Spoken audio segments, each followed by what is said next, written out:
আপনি কি মিনক্সিডিল ব্যবহার করছেন? এই ৫ টি ভুল করলে মিনক্সিডিল কোনো কাজে দিবে না। ১. ভেজা মাথায় মিনক্সিডিল ব্যবহার করা যাবে না। আপনারা গোসলের পর পুরোপুরিভাবে মাথা শুকিয়ে এরপরে মিনক্সিডিল ব্যবহার করবেন। ২.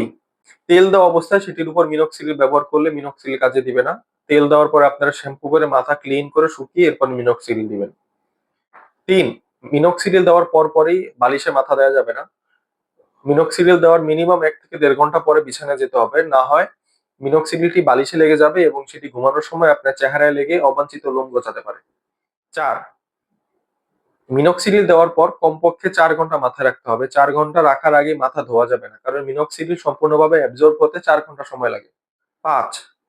মিনক্সিডিল ব্যবহার করার সময় ১ম ৩ মাস চুল পড়ে। এটিকে শেডিং ফেজ বলে। শেডিং ফেজে অতিরিক্ত চুল পড়ে দেখে অনেকে ভয় পেয়ে মিনক্সিডিল বন্ধ করে দেয় এবং সাইড ইফেক্টে আরো চুল পড়ে যায়। এরকম আরো গুরুত্বপূর্ণ তথ্য পেতে অবশ্যই চ্যানেলটি সাবস্ক্রাইব করুন।